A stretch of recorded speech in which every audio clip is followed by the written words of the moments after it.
Okay.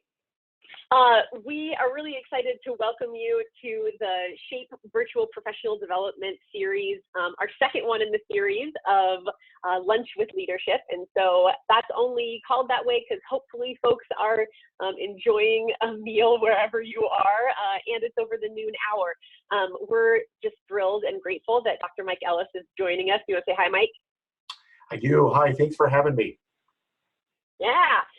So we're going to jump into this in just a second, and I'll kind of orient some of you as we're waiting for folks to trickle more in, kind of will orient you to what you can expect for the next hour. So let me see if I can get into my screen sharing as quickly as possible. Share screen, share sound, great.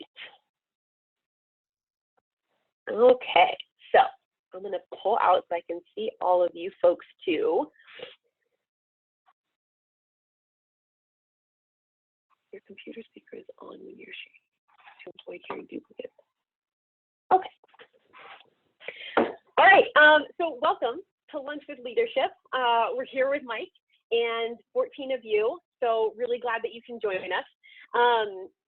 As you may be familiar at this point, you're on Zoom, so we're just going to orient you real quickly. There's a chat bar in the tool bar if you are on a computer or tablet at the bottom of your screen. There is also the participant bar where you can raise your hand, you can mute or unmute yourself. We are going to be using the chat bar to be asking questions and engaging in a little bit. So there is two views of speaker and gallery. So speaker means that you're seeing my face kind of to the side of the shared screen right now. And if you are seeing gallery view, that means that you'll have kind of like a bar and seeing multiple people. So we are going to jump right in. I want to give you all, you're here as part of the SHAPE Professional Development virtual offerings for this, and we really are grateful that you are. The context of the situation that we find ourselves is extreme. Many of us have not lived through a pandemic, kind of been understanding of the context that we're in, and so we are in a learning situation. We have the opportunities to connect with you via the employee chats, which many of you have been in, through the workshops, and see how you're doing, and really being reflective of how we are doing our best to make the most of our situations, and seeing how other leaders in and around us are doing that as well. The workshops provide a time together. These are synchronous opportunities, which means there is an expectation of engagement. There is a hope that you will engage with us via the chat bar, come off of mute, ask those questions. I had a conversation with one of the students yesterday, and they're like, that was really scary to ask a question in front of 25 people, and it can be, but these are all skills to develop that will only benefit you as you continue to move through the chapters of your professional journey. We will encourage you to clock in and have the attendance tool at the end. So without further ado, we'll share with you how this one will work. Mike is with us right now, and in a few minutes, we've prepped some questions for him just to start off the conversation. It will be a conversation. This isn't meant to be like a panel, a very strict like ask and answer and ask and answer. We want it to be fluid. We want it to be comfortable. We want you to get your questions answered as well. Mike has graciously been and is here with us to answer any questions that you all might have. This is one of the intentional ways that we try to limit that power distance between folks within leadership positions or who have influence in a variety of communities, and having that really welcoming nature to encourage communication within our community at CSU. So he might ask us some questions. We'll encourage you to participate in that as well. And then we, of course, have some media for that. So let's see if I can get to some of our questions. Oh, wait, what's this? I think we talked about this. Oh, You're hi. gonna join me in this effort? Everybody want Tristan to join me in this effort? I think we need to see Let's this go, real quick. Tristan! I think, oh! That is interesting. folks who don't know, that happened at the state conference in January. Oh, that is some good turns. And Come on, Tristan's right in there LSD. with you. Come on, LSD. Nice, Tristan. Oh, Mike. Oh, Mike. Tristan, what's going on? I think we God, talked about. that just makes me just so happy. Just so happy. To be fair, everyone, Mike did not know that I was going to share that video. Wanted to get him in the right mood for the conversation. I can see Zaire and Adam, and they're definitely appreciating it. I had to put myself on mute so people couldn't hear me laughing as hard as you just made me laugh. I have not seen that video since I did that, and that was a terrible thing to do to your speaker. It was a risk. I'll say that, and leadership is risky sometimes, Mike. It really is. So I want to see if I can get to the next slide without, there we go. Okay. So I want to just welcome you. I'm so glad that you have joined us from wherever you are and what's kind of situated. We know that, you have had quite a month, and there's a possibility that some folks on this call don't know you at all or haven't had the opportunity to meet you. So would you mind introducing yourself and just positioning kind of within your communities and kind of, how you're situated in the Lory Student Center and CSU? Well, Emily, after that, I do mind, and I've got a little recovery here to do first. But first, let me say, for those of you who've done a session with Emily, and she has always had a very tight agenda, and I like to disrupt that a little bit if I can. And so, if you don't mind, I do want to find out a little bit about who's represented here. That's really important to me.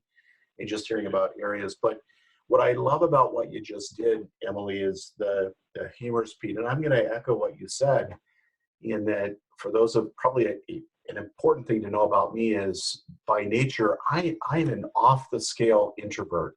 And so doing things like this don't come naturally or feel very comfortable for me. And so I want to echo your request to unmute yourselves on occasion. Let me see you, ask lots of questions, make this interactive. That's going to make me feel more comfortable. And one of the ways that I also do that is I do like the humor piece, because I think that adds the levity. And so I appreciate you doing that to help make me more comfortable. But before I give you a little bit more background, can I just ask folks to do that and just to kind of popcorn, tell me what area you work in, and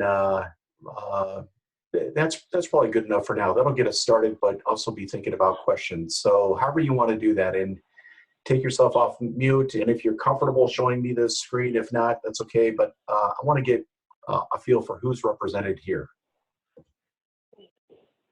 Let's go kind of down the line. Zaire, can I invite you, and then Adam? Hi, I'm Zaire Valenzuela. I work in the Slice office, and I'm the Reel coordinator. Fantastic. Thank you. Hey, I am Adam. I use he, him pronouns, and I'm working in the Slice office as an involvement advisor. Bailey, let's go to you, and then we'll go. Oh, Rodika, let's go to you.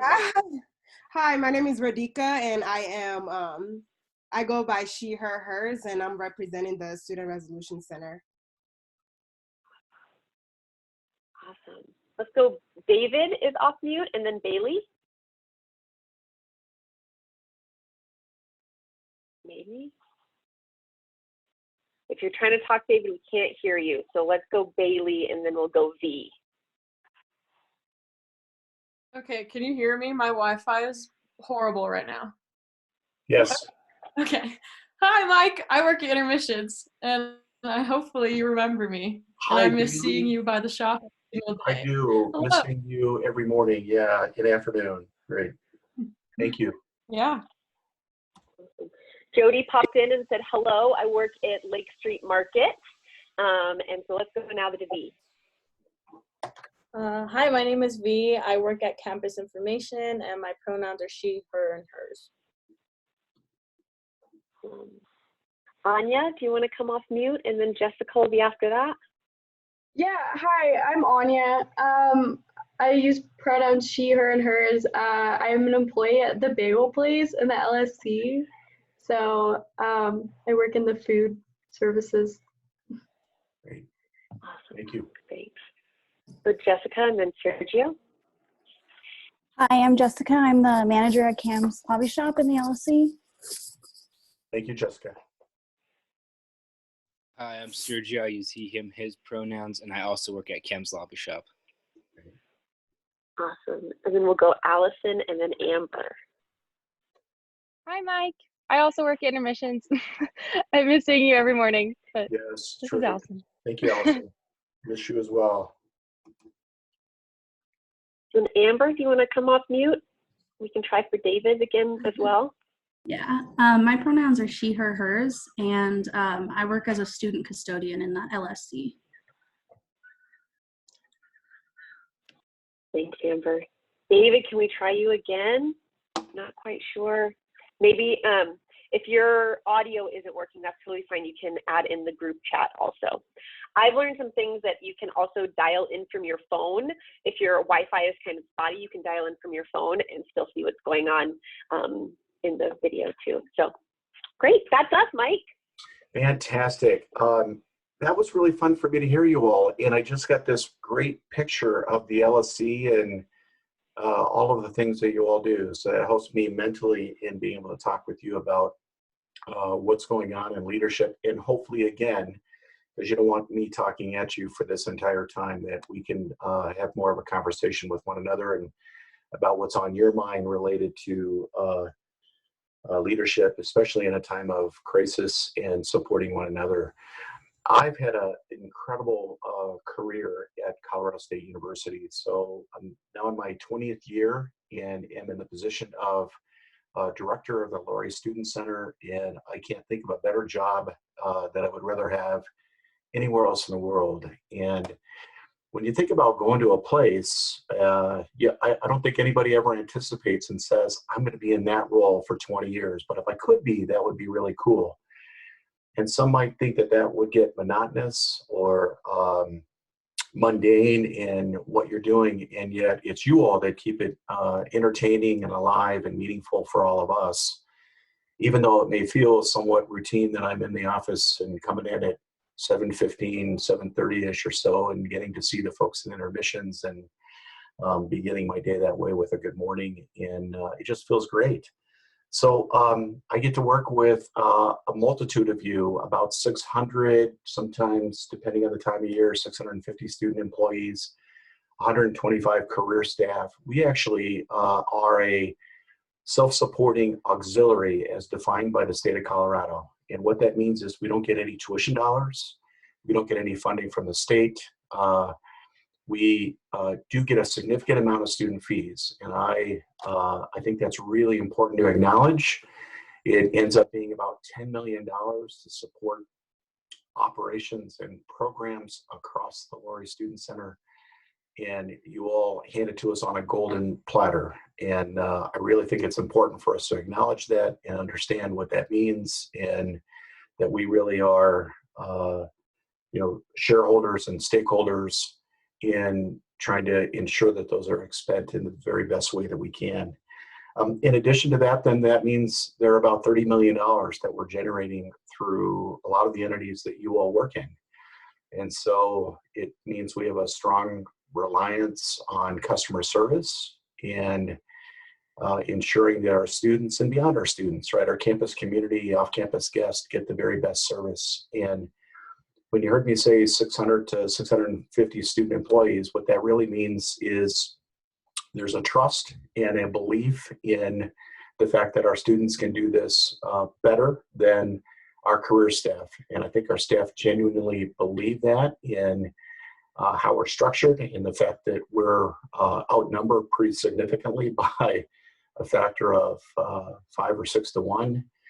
And that also comes with a belief that you can better serve your colleagues than we can. So I call us being in the business of serving students with the philosophy that if we serve you all correctly, that the financial aspects are going to take care of themselves. And that has been true, although I would say we're tested in this time of uncertainty and crisis with COVID-19.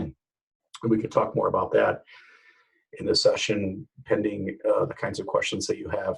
So that's a little bit about the Student Center, the portfolio. I also have an opportunity to teach in our graduate programs in student affairs in higher education leadership.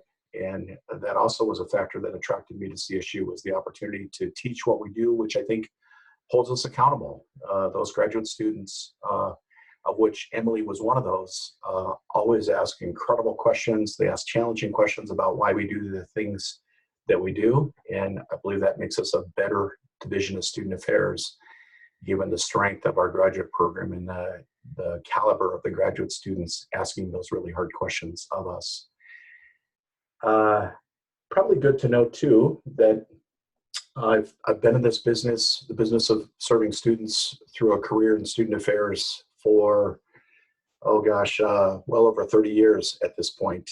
Having come from Utah, I was at a university that was also a public institution, Weber State University. I had been there for 8 years as the director of the student union. And prior to that, I was at the University of Maryland, where I did my graduate work in student affairs and higher ed, but originally from California. And did my undergraduate work at the University of California, Irvine. I was a first-generation student. Had no idea that I would ever go into student affairs. In my sophomore year, as a result of some of the experiences I had as an RA and working in the Office of Equal Opportunity and conference services and academic advising, said, gosh, I'd love to be able to do this for my career. And hence, decided at that point that I would head off to a graduate program and end up across the country at the University of Maryland, which was an incredible experience for my partner and I. So it's probably enough for now. We may get into some other things, Emily, pending their questions, but it was probably more than you wanted to hear as well. But I always think it's helpful to have some context for what we do. Yeah. Thanks, Mike. So I love hearing always the story and the journey of the professional career. And gosh, over 30 years, I have to imagine that the landscape of higher education has changed a lot, and we're up for a possible change again, right? I think we don't know kind of what will come. I'm curious also, outside of work, what are 3 components? I didn't give him this question beforehand. What are 3 kind of components of who make you who you are outside of work? Yeah, you know, talk about disrupting the agenda here and putting her on the spot. She loves to get even with me, and she's always one up there. First and foremost would be my family, and so my partner and I have 3 children, adult children at this point, who are either graduates of CSU or one who currently is a junior who will be a graduate of CSU, but knock on wood that everything goes well for him, and it is at this point. And I think, you know, there's nothing more important than those 3 and my partner. And I think part of that stems from just my experience as, you know, as a child, as it does for all of us. So I was raised by a single parent, didn't have a father figure in my life, and it was really my mother who served in both of those roles. And I think growing up and understanding the sacrifices that she made as a parent and allowing me to get to where I'm at today instilled in me the sense of importance of what it means to be a parent, and that she could do it alone, and for me that, and I would say that's true for my partner Maria as well, that we both believe that is critical to who we are, and likewise family. That's part of it too. Our extended family, who are at this point in California and some on the East Coast, and so we're thinking about them at this time. And then I also love the outdoors. So fly fishing is one of my passions. In fact, my son and I went out and we practiced our social distancing, but went out last weekend and just had a great time. And we took separate cars, went up to Pooter, and had a chance, to throw a rod with one another, and that's really fun. And there's a real symbolic quality in, I believe in fishing, where you're emulating nature, and there's a sense of optimism that I think often I've drawn a parallel between the work that I do. And so, what I believe is that every single cast that I make, you've got to do that believing that there's a fish, not unlike the work that I do with students, and believing that each and every one of you, there is a leader. And so it's creating the right environment for you to find what's going to work best for you at some point in your life, as happened for me in my life. So I would not have gone into student affairs without some mentors. And for me, it was work that I had to work as a student, and I would not have made it through school. And looks like my PC is, I needed to plug it in there. Good thing I didn't lose you. So was that right? In order to put food on the table and purchase textbooks and so forth, that I went to work. And it was those mentors at the University of California, Irvine, who recognized in me the potential that I had as a leader that helped me get through school. And so that is part of the reason why I do the work that we do. And it's a part of the commitment that we make to you all as student employees, knowing that many of you were in that same circumstance and are here. And it didn't mean I didn't want to work, and I don't want to insinuate that for you all. I really loved what I had an opportunity to do, and that it's a necessary part of what you have to do to get through school, and it should be meaningful for you too. And we own that with you. And I don't want to minimize the responsibility that you have in that with us, but to know when you're doing it, we're going to work with you and support you. Hence the work that Emily and all of your supervisors are doing. Thanks, Mike. What I love about that answer is, talks about work, and then I ask about personal life, and then he goes to work. And I think that that's such a great demonstration of the commitment that I've seen our leaders at CSU have, that it's such an integral part of who we are, and the why we love, and our stories inform what we do now in a holistic. And so it's almost this inability and lack of desire to want to separate, because it all is so such an interwoven story. And that's my hope for students. I also have lots of conversations with folks about, like, well, I need to get a job with a good amount of money, and that is absolutely true, right? We're going to feel that in some different ways, and to be able to explore how our passions or how our strengths can be utilized too, and how we can live that out is important. So I have a couple of questions. I'll go back to script now, but also to you all who are on the call with us, you can either raise your hand, you can type in a question to the chat bar. And so as Mike's answering these next 2 or 3 questions, we really want to hear from you, and would love you to come, would prefer you to use the, hand raise and then come off mute, and I'll invite you again in a few minutes to do that. But first, while folks are thinking about that, Mike, will you share with us a story about the past month from your perspective? What's it been? Tell us a story. Yeah, and Emily, if you're okay, I may blend this together with your next question, given it's about leadership too. So, and I'll try to do that. I won't be as long-winded as I was in this last response, because I do want to have that opportunity for questions. But I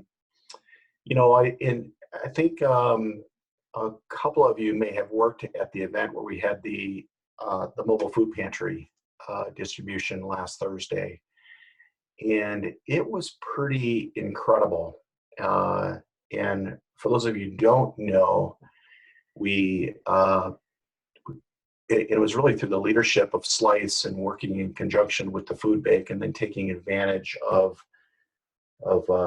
some of the expertise that exists in the student center, put on the mobile food pantry and limited it to a fairly select list. And I think there were 5 or 6 listservs and resources that was used. And I say we, and the credit really is to Pamela Norris and Mike Butcherum out of the Slice office, and put that on. we had no idea how many students were going to show up. And what ended up happening, and it was 850 people, and we ended up running out of food. And it was an amazing event that took a couple of days. You had the box assembly, the packaging of food. And the story is really about how Pamela brought together these expertise, and many of them are your supervisors or supervisors in the Student Center, who said, we've got this. And Pamela entrusted to them. So we had our executive chef in Lory Dining, who said, I've got the food component because I understand the safe handling. We had some produce, and he ran that component. And you had Mike Buttram, who's been doing this for a while. And then you had Jason Rogan, who is the logistics expert and event planning and so forth. And Pamela just turned it over to the three of them, and they ran with it and made it go flawless, where there was a practice of social distancing in the folks assembling the boxes. You can imagine 850 boxes in the theater, and the pallets of food that were coming in, and ensuring, first and foremost, the safety of the employees who were working. And that was about 70 employees over those couple of days, ranging from our environmental services staff, who had to ensure, again, sanitary conditions and cleanliness of door handles and so forth, to ensuring how we got the boxes stuffed and out to the delivery zone at the library, where we had, for the most part, folks in cars. We only had 10 walk-ups, but everybody came in vehicles. And so it was incredible. And the story behind that is, the folks who, led the initial idea from the Mike Buttram, coordinated through the director of the Slice office and Pamela, and then entrusting leadership to come together and say we can make use of all of the expertise that exists in the personnel that we have to delivering that to students. Now, the sad part of this story is that we had probably another 150 students who showed up who weren't able to get food. And that was a real challenge. And we had no idea. We didn't know whether there were going to be 500 students who would show, and I should say students and faculty and staff who also showed, but predominantly students. And I saw in those students this gratitude. Even those who didn't get the food, once they heard that we had distributed food to 850, had this smile and appreciation and said, I love what you did, and I get it. And we also provided them with a sheet of additional resources so they knew where they could go and get food, including the pocket pantries and the pocket pantry in the Lory Student Center and so forth. So, but not anyone who wasn't filled with gratitude for what had happened, even though they didn't get food. So it was amazing and incredible in that every single person in that theater exhibited for some form of leadership in positively impacting the participants who were able to benefit from that. Thanks, Mike. I think, in that answer you wove in the examples of leadership, right? And not just within the story highlighting and doing such an amazing job of recognizing who really contributed in different ways, and not just the time, but the energy and the skills that were needed too, right? And I heard delegation, that leadership is knowing that you can't do it all on your own, that you have to enable trust and enable communication between people so that they can figure out what works best to get the objective met. And there were undoubtedly some challenges within that story. And if you have other examples of leadership, we'd love to hear them. We'd also love to hear maybe what in your mind characterizes as folks who might be in kind of quote leadership positions, but what might be less effective or kind of seen during this time as in more challenging situations. Yeah, thanks, Emily. And let me talk about something that I think was inherent in the story, and it really comes across too in this other story that I'm going to share, which is about compassion that's needed during this time. And actually, there are a couple stories that come rarely to mind, and one of those is again associated with the food the mobile food pantry. Many of you know Juliet in the Student Center, and she's part of our environmental services staff, and she, is pretty amazing in her ability to connect with students. And right at the beginning of the food pantry, we were doing an orientation for each of the volunteer employees. And they were all employees, but all who had volunteered. At least I think so. Some of you can help me with that. But we wanted folks who wanted to be there. And Juliet unknowingly walked up at the very beginning of the event as the volunteer orientation was starting. And she didn't know we were starting, but she was talking about all the products on her cart and how she was ensuring the safety of the building. And it was great because the student volunteers were listening and hearing her, but it was unplanned, and just this sense of care and compassion for the desire to take care, that she would be cleaning the drinking fountains and the door handles and ensuring the safety of all, but didn't know she was talking to the crowd that was there. And so, oftentimes leadership is about what you do when you don't know that people are looking to. And that was certainly very evident in what Juliet was doing at that moment. The other one came earlier this week, and some of you know Michael Marr, and Michael works in the Student Center. He is the coordinator for assessment, also advises the Lory Student Center Governing Board, and is just this amazing professional. He also was a graduate student in our Student Affairs and Higher Education program. But he's really good at pulling together numbers and data, and he leads our assessment committee. And I got his minutes. I didn't attend the meeting, but he copied me on the minutes. And I was struck. He had a lot of things that they accomplished in the meeting. And quite frankly, I can't tell you what they accomplished in the meeting, but what I can tell you is what I was struck by is his note of gratitude to the members on the committee. And Michael doesn't know I'm reading this, but those of you who know him can tell him. So he ended his meeting, the meeting minutes, with this, and he said, "This is a time of change and unpredictability, and I, Michael, appreciate the time you have taken to consider assessment.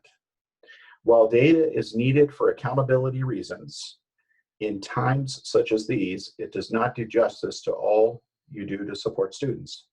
I hope these qualitative experiences can be highlighted and promoted in the coming months. Let me know the best way I can support you in your areas as we go." So, right, so not something they talked about in the meeting, but just demonstrating a sense of compassion for what's more important right now than the work at hand and collecting data and all the things that we try to do for year and in our preparations and so forth, the statistics and surveys that we do and so forth. There was, the note that, what's more important is how you're doing, and that we support one another and we support students. So I love the fact that he did that, and I think it's just really important for all of us to keep that in mind related to leadership.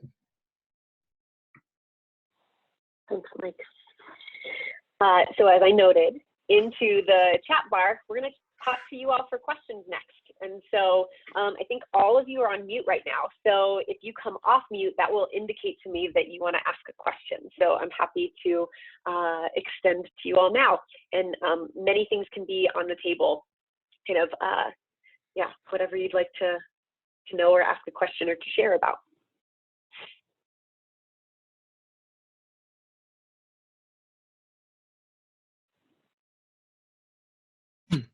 All right, I've got a question. I'm gonna put it in the chat bar though too, so you can read it, because it's a two-part question. I just need to finish typing it real quick. Okay, so first part of the question is, what are some of the systems you have created in your life on an individual level to help prevent burnout in yourself? And then also within the Lory Student Center, what are some of the organizational level changes that you have created to help prevent burnout in your employees? Wow. And those are better than any of the questions that Emily submitted to me in advance, and really making me think about what I'm doing related to my efforts for burnout, both for me and to avoid burnout for me and for students. So, quite frankly, the work that I get to do every day is so fulfilling, and my days are quite long. But when I blink at the end of the day, it's easy for me to go through it and recognize that I put in 12 hours very easily. And I think that is true for most of us in student affairs. And it's kind of an unfortunate truth in our profession as well, and probably in lots of professions where we love what we get to do. I mean, I'm certainly hearing that for nurses right now and what they're doing, and they're in the work because they love it, but they're needed and they do it, and it's tough, and they've got to find time to take care of themselves. Part of it for me was it also was my children, and knowing that they had a number of things going on in their lives, and frankly, now that they're out of the house, it's a little bit more of a struggle. But I always had a reason, to get out and to be, coaching my daughter's softball team, or my son's baseball teams, or whatever it might have been, were really good excuses to get me out at a certain time. So, and that was probably the most successful that I've been. And then finding those hobbies and passions, and that I've noted already. And I don't think about that very often because of the work that I do. So probably not my best strength in having systems in my life. I will say, though, that this past year, our middle child lives in Mexico. We had a chance to travel to Mexico 5 times, and that was various parts of Mexico. So that was certainly travel and international travel our life's goal for us. I had an opportunity to be on semester at sea. I was the Dean of Student Life a couple of years ago, and so that fit with that passion as well, which is, again, blended into your work, and important to what we get to do in our personal lives as well. For the Student Center, I think it's important that when I communicate with folks, that I'm not communicating the same expectations. I am not there and have those lengthy hours with an expectation that any of our staff are there. And I often have to remind folks of that. I also recognize that puts some pressure on them to feel like that is the case. And I probably could do better. And so part of what you're hearing is just me being honest with you about acknowledging that as well. The professional development piece, I think what Emily is doing is really critical for our staff. She has taken tremendous pressure off of our staff who are not, trained in a general way in the same way that she has to provide the kinds of professional development opportunities that you all get, and they can do that in specialized ways. So, it's thinking about how we can find those opportunities for our staff and give them the right staff support to feel like they're not having to work the 50, 60 hours plus in the work. There's probably a better answer than that. I'll need to think about it some more, but I really appreciate the fact that you're thinking of that. So it's a good one. Systems, and one we should all be thoughtful about. Thank you. Yeah, Thanks, thank Adam. I completely agree. That was a great question. And, I think, thank you for that question. Other folks, we have time for like a couple more. Love to come out. They can be quick, short questions. They can be like, Mike, what's your favorite color? Or a variety of them. Let's see. I'm watching those mute buttons.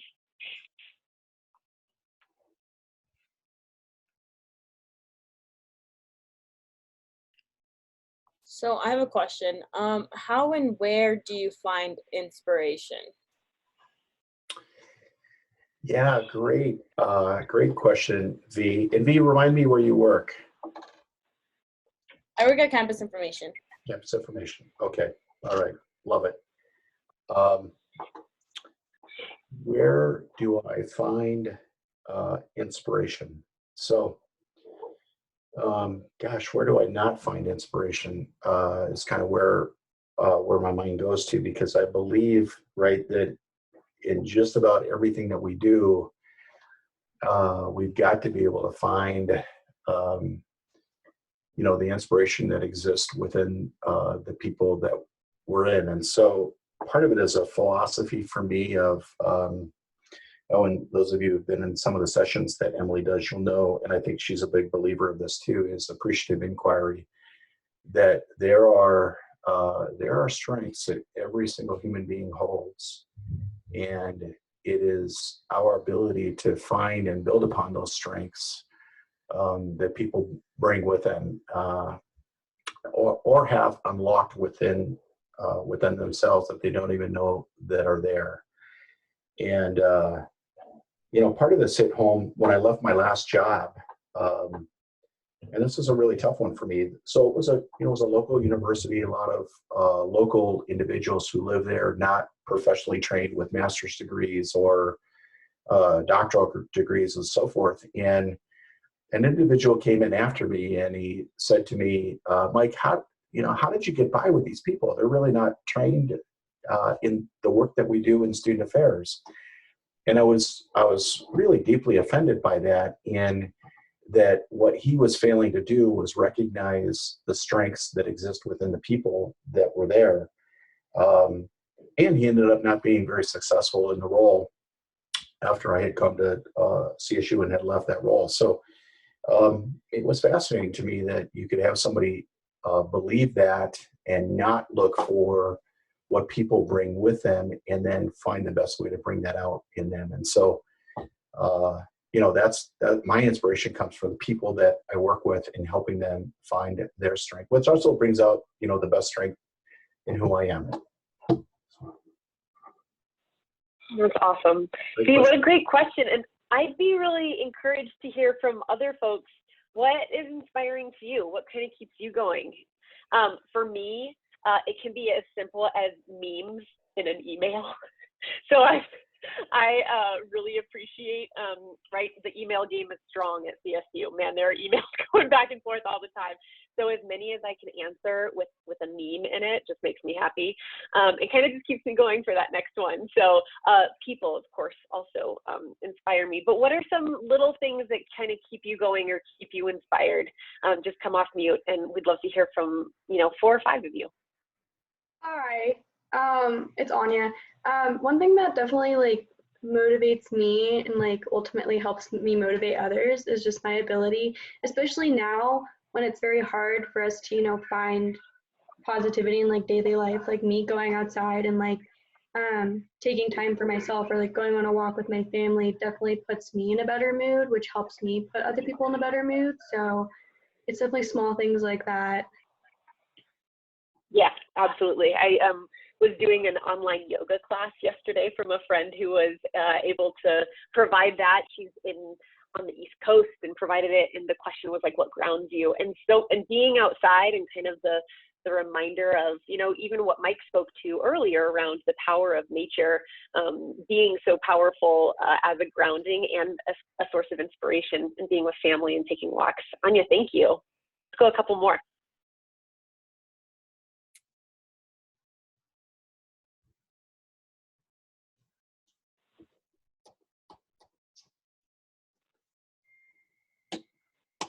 We covered them all. I think what inspires me is I guess other people as well, but also just I love listening to other people's stories as to what has made them the person that they are. I feel like that's a way to connect with someone on a deeper level when they're ready for that point, but it also helps you understand and interact with them better. So just being able to hear their background story and the challenges that they have faced is something that really gives me motivation to keep engaging and keep trying to learn about other people and what makes them them. V, thank you for that. That's great. Yeah, stories are so powerful and really help us. We've shifted to asking folks about like what has demonstrated leadership. And last week during one of these virtual professional development sessions, what strongest came out in that word cloud is communication and empathy. And one of the best ways to cultivate empathy is through stories, is to hearing and learning the other, the stories of others. Allison has just popped in a great question. What are your current short and long-term goals, professionally, et cetera? And what are you currently working towards, Mike? Yeah, great question. And that was from Anya? Who provided that? Allison. Allison. It's in the chat bar. Yeah. Thank you, Allison. Great. Okay. I don't have my chat on, so I can try to see you as much as possible.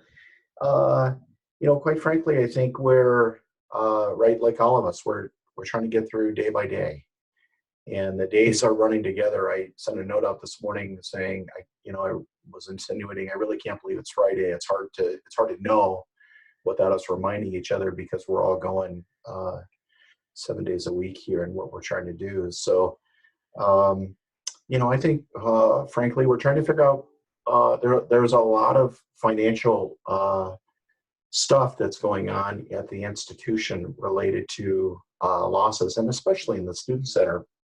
And when you think about all of our business partners and trying to provide them with rent relief, and quite frankly, that over a period of a year is a $500,000. So prorated to the second half is, we're giving back to those folks, and by business partners I mean the Freddy's and the Taco Bell and others who are small business owners and don't have the ability to weather the storm very well right now, and and our student employees. So we want to make sure that you all are getting paid.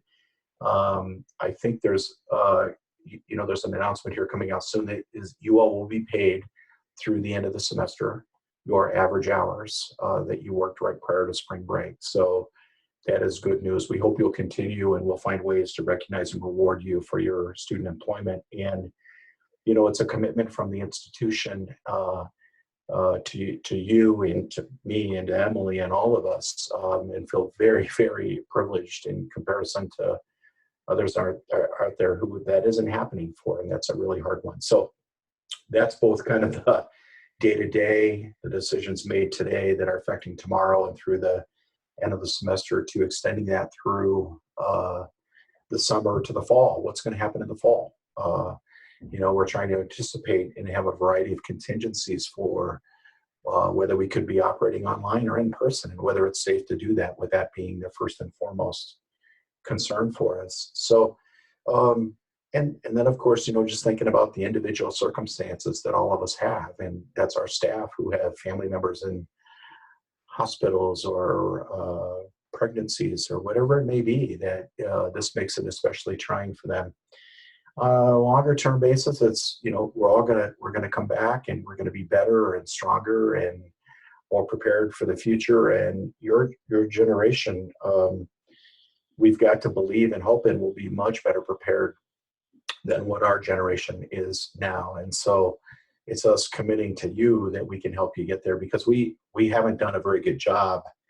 And I really mean that, and that we should have been better prepared as a society, as a world, for what we're experiencing now, for you all and for your families that will come in the future. So, I have a daughter in Mexico that I mentioned, and I think it's hard here. And when you think about other areas of the world, it is, it's tremendously impactful that we, and I don't want to minimize any of our circumstances, and to know that other parts of the world have it much harder than we have. Last week, my daughter had her neighbor knocking on the door who was looking to sell clothing, her clothing, her children's clothing, in order to be able to purchase food. It is a week-to-week, hand-to-mouth circumstance in a neighboring country, let alone other countries around the world that are having incredible challenges. So anyway, I went to the bigger perspective is preparing us and helping support you to get it better than what we did. That's great. Thanks, Mike. And thank you for that question.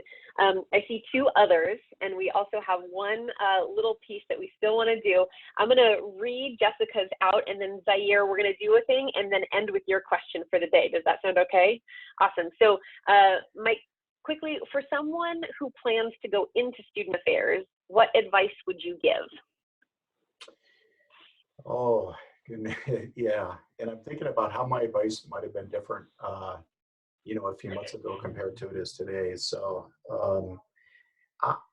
I think, boy, learning from everything you can from those of us at CSU and knowing that our doors are open, our computer monitors are open, I guess I should say.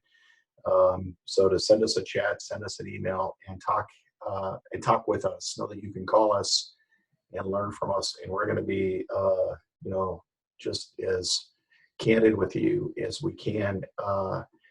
In getting a variety of experiences in a lot of different areas is important, and that may be more challenging right now. Although, again, we'll resume again in the fall. And hopefully, I don't know who's asking the question, but we have a little bit of time to work with you in that effort and figure out a way to demonstrate your breadth of experiences that you've had across. But, you know, I think quite candidly is know why you want to do this, and us helping you get to that point of understanding the why behind how you want to serve students in student affairs. And that's true for any career, understanding the why of what you want to do. You know, for my son, who's an engineering major, and so because I want to speak broadly to all of you who may not, we of course want to sell student affairs, and we also want to support those of you who are thinking other careers. The why for him in his area of civil engineering is water management, and you know that piece around natural habitat and ensuring that we can get drinking water to people in the world who don't have good drinking water. Right, that's the why. And so us helping all of you come to that, whether it's student affairs or anywhere else. Great question. And know that I think Emily and I could talk student affairs and why quite a bit with you and would be willing to do that. But we're also committed to those of you who are looking at other careers or connecting you to the right people. Thanks, Mike. So agreed, and we want to keep you to right at about an hour. I want to share one last piece with you and then finish up with Zaire's question, but we can keep the chat open and the room open a little bit after 1 if you want to have some continued conversation. So if you were joined us last week, we have kind of a segment where we ask kind of what's been a message that folks have been going back to last week. Mo shared with us about kind of mindfulness and that as a practice. And so I asked Mike, and I think this is a really valuable lesson, again, in a humorous delivery, but really a valuable message. So I want to kind of create space. So I'm going to share my screen, and some of you might have seen this segment before. So we'll see. But we're going to hear a little bit from Mr. Samuel L. Jackson. Stay the at home. The Rona is spreading. This is no joke. It's no time to work or roam. The way you can fight it is simple, my friends. Just stay the at home. Now, technically, I'm not a doctor, but mother listen when I read a poem. So here I am, Sam Jackson, imploring you, keep your ass at home. If you want things to get back to normal, don't panic. Just use your dome. Wash your hands, stop touching your face, and stay the at home. Motherfucker, it's no time to gamble. Look around, you're not at a casino. Just stay the home as if your name was Trenton Quarantino. Sure, you can still see your friends. Use the mother app on your phone. But unless you just ran out of groceries, please stay the at home. Thank you for doing your part to flatten the curve, because that is steep. And now that you're home, please feel free to go the to sleep. The end.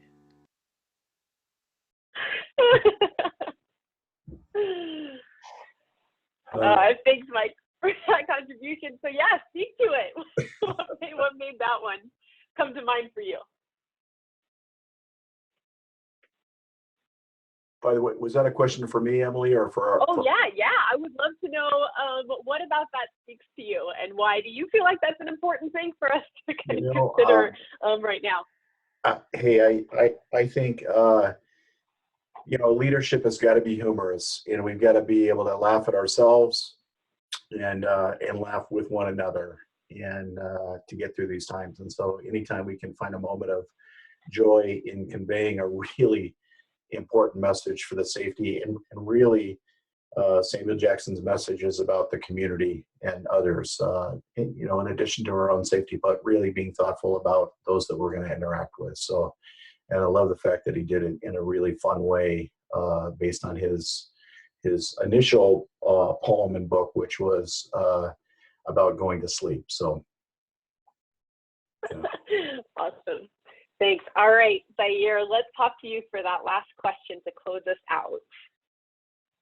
Yeah, I just, so as we're moving to working remotely, how have you been able to effectively separate like work and home life?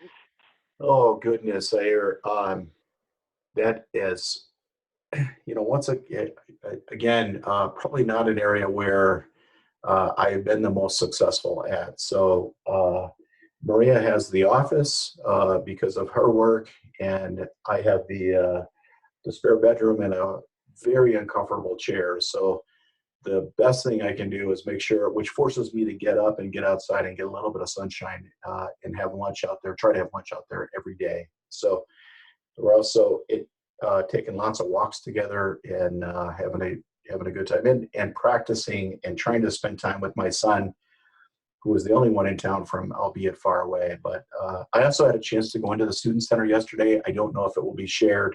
I did a video with for PLP, so the President's Leadership Program, and that will be shared. It was a tour of them, and so maybe they'll pop up on the site where you can get to see it. So had a chance to get up and about, but it's been good. I've got to be better at doing the dishes. Maria's not been too happy with me whenever I leave some things in there for longer than they should be. I keep blaming it on the dog, but she's not buying that. So we're trying to be humorous about this whole thing and get through it, and knowing too that feels like we're all online just about 24 hours, and at some point we've got to let it go. And don't watch the news, especially right before you go to bed. So I think we get far too queued up about that, and there are better ways to be spending our time with one another. So again, one of my many failures, and it all blends together in who we are. I do want to, if I can mention one thing, and I know we're at the end of our time, but I think it's really important for us to understand, and I have alluded to this without saying it, understanding the power and privilege that most of us have, and then committing our lives to doing something with that power and privilege, whether it's understanding what's happening in a country to the south of us, or in other countries around the world, to the neighbors and the differential impact that COVID-19 is having on the communities around us, and recognizing that, and then in line with that piece around integrity, aligning our actions with that integrity, which understands and makes use of the privilege that we have in a variety of different ways, and that is differential for us, and particularly for me as a white male. So yeah. I know I don't want to go over time. I feel like we're really close to that, Emily, per your instructions, but I just want to say I've appreciated the time with you, and from those missing those early mornings in the student center where I get to see many of you, to the end of the evening where I've often seen a building manager on shifts. So it's good to see you all in name, and look forward to the day I can see you again in face. So thanks for spending time with us here. Mike, thanks a lot. And thank you so much for joining us. Thanks, everyone. We will keep it open if you want to kind of trickle out, or if you want to kind of hang out and just say thanks. It'd be nice to come off mute and just thank Mike when you leave. The attendance link is in the chat bar, so make sure that you click on that before heading out of the chat room. But we are really grateful. Have a great rest of your Friday. Keep healthy and safe, and make awesome choices this weekend. And we will see you back for Shape Pro development with a real workshop on Monday. So thanks so much. Awesome.